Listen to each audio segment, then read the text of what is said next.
Yes, it's time for Uncancelled, in which we tackle the dark underbelly of the news agenda. My next guest is feminist blogger and founder of Standing for Women, which is a global women's rights campaign group. Kellie-Jay Keen made headlines in 2018 with a billboard which bore the definition of a woman, adult, human, female. It was erected in Liverpool to coincide with the Labour Party conference, but was removed after complaints that it would serve to make transgender women feel unsafe. Her supporters, however, have dubbed her a, quote, free speech warrior.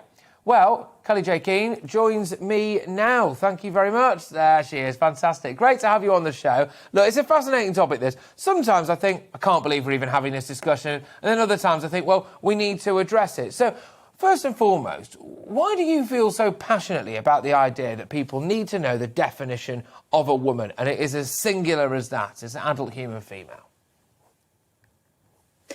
It's quite simple, really. Without the word to describe us, we can't really have any rights, any spaces, or any conversations even about women. So it really is about taking the word and making it really central to everything else that stems from it.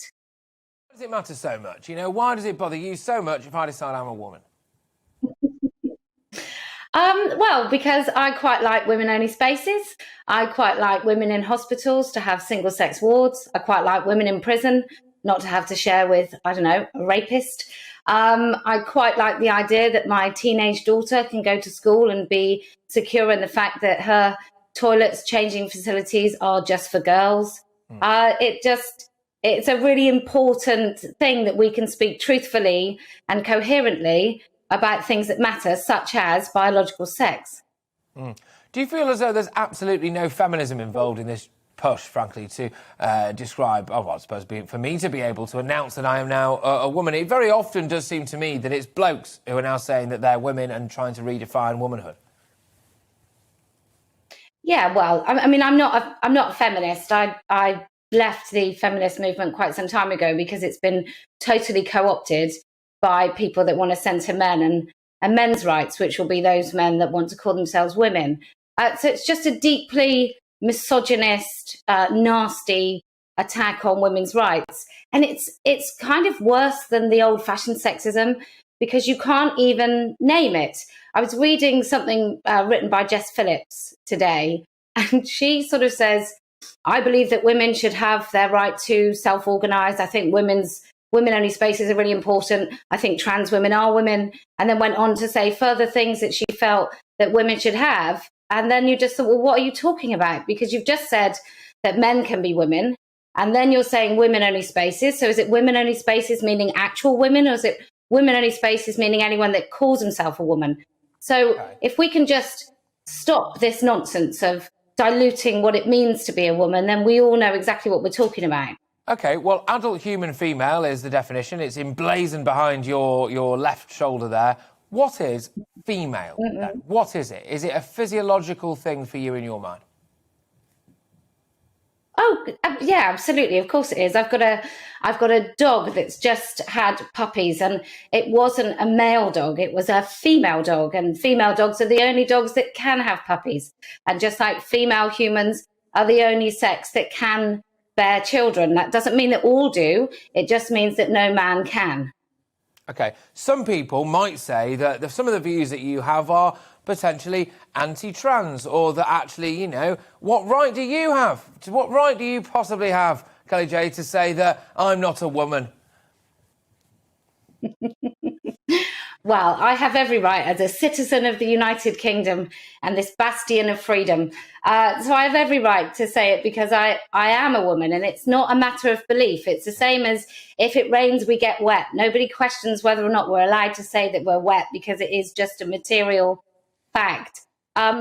It's just quite interesting, this sort of attack, this existential attack. I mean, the idea of being anti-trans simply means that I don't want to go along with an ideology that I think makes absolutely no sense whatsoever. Anti-trans, people are accused of being anti-trans if they say that women don't have male genitalia, or that women deserve to have not gender-neutral or mixed-sex spaces. So anti-trans is something that, to be quite frank, these days I just brush off and pay no attention to, because it just means that I'm not going along with this ideology. Well, are you deeply concerned by things like recent incidents involving Kathleen Stock, for example, who was obviously an academic, and she was basically hounded out of a university? She said that women are women. And I mean, for want of a better phrase, when you look at people maybe in the academic community who seem to make these decisions, or people in workplaces, or even people in schools now, the way that we're educating our children, excuse the turn of phrase, but is there a lack of balls when it comes to standing up for women? There probably is a distinct lack of balls when it comes to standing up for women. It's just really interesting. It's often women that are quite happy to give away our rights, which is why I really can't identify with the feminist movement in 2021 UK. It's just quite peculiar. Like Kathleen Stock, what she represents is not just an academic being hounded, but also a real cloak of anti free speech across our universities. Now, her being handed out simply sends a message to everybody else with her views, including students. So there will be students up and down the country that no longer feel that they can say that they don't think trans women are women. And it shuts down the discussion, doesn't it? And it cancels people, which is just as well, because we're doing a feature called Uncancelled and you are talking. So this is exactly where we want to be. But another issue that this is, it's almost like the trickle-down theory. So you end up with teachers in schools now all too often. In fact, I say all too often because I don't think they should be doing it at all, right? Trying to talk to 6-year-olds or 8-year-olds about whether or not they may or may not have been born into the wrong body. I mean, at that age, I believed in unicorns and probably spent most of my time picking my nose and running around naked, you know. So that says more about me, I think, than most 6-year-olds, to be fair. But you know, what is this not a concern now for you that actually we have these people who are maybe just trained in teaching children things like geography? They now have a conversation with my hypothetical future child about whether or not they're a boy or whether or not they are a girl, and actually, if I went into the school about that, I'd probably be called transphobic, wouldn't I? Yeah, of course you would. It's really interesting. Quite a while ago, I had a conversation with a safeguarding officer in a school and asked how they would... I mean, I framed the question as if I was very much wanting boys to be allowed in girls' spaces. And so they answered that if there was a boy that thought he was a girl and wanted to use girls' changing rooms, if the girls objected, they could change elsewhere, which is just bonkers. And I think what this comes from is probably a couple of decades of us not paying attention to what was being taught to those teachers in the universities when they were training to teach. And now those kids, say a decade or 15 years ago, that were in the universities, they're now running HR departments. They're in our schools, they're teaching our kids. Many of them don't seem to have actually been in the real world where things like that actually matter. And so it's really, really concerning, especially when it comes to children, because obviously they're very easy to gaslight and manipulate. Half of the children in this country thinks that a man with a beard sails around the world in one night and gives away Christmas presents. So children are quite easy to con. Yes. Well, of course he does, though, doesn't he? And I legally have to say that, believe it or not. He does, yes. Let's bring my panel in now. I believe my esteemed panel. I think we can get them there very shortly. Political columnist Ali Murad, there they are. Presenter and social commentator Ingrid Tarrant, and former Liberal Democrat MP Lembe Opik. I think we did ladies last time. Let's do ladies first. This time, Ingrid, what are your views on this? Have you got anything to put to Kellie-Jay? Oh, Kellie-Jay, honestly, thank you. I love and appreciate and respect every word that has come out of your mouth. What do you think we can do to just bring sanity back into the whole human race?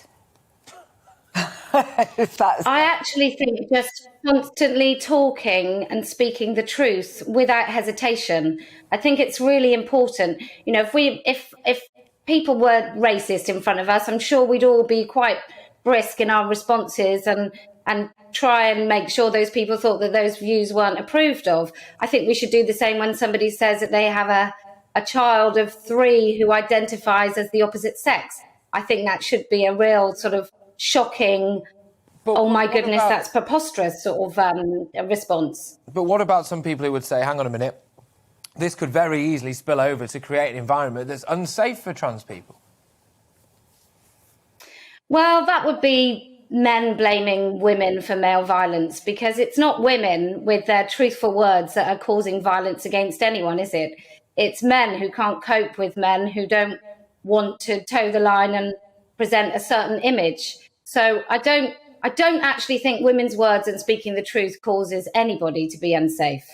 Okay, Lambert, would you want to come in on this? Yep, the free speech point. I don't for a moment imagine that you're in any way a bigot about gender orientation, and I very much suspect you probably end up being persecuted because it's uncomfortable to some of the zeitgeist you've described in our education system and beyond. In other words, there's this tyranny of censorship now where what you're saying isn't okay, when ironically the majority of people will probably agree with you but might not want to say so in case they themselves suffer the persecution. The billboard, just sorry to interject, I'll let you finish now, but I mean, let's be honest, the billboard that you put up was taken down because some people did complain about it, didn't they? But carry on, Lambert, yes? Well, you see, I think that's tragic because in a libertarian society, and I'm an intense libertarian, you should have the right to say this, even if other people are offended. At least have the debate, which is one reason I think GB News is right to give you this space.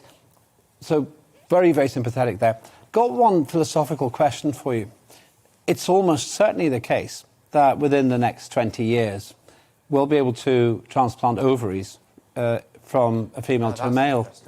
What happens then? Because theoretically, a man could, or a former man, could conceive of a child. Well, what's your view of that? I'm just interested from a philosophical point of view. I mean, philosophically, I think that sounds barbaric and revolting to implant female body parts into men.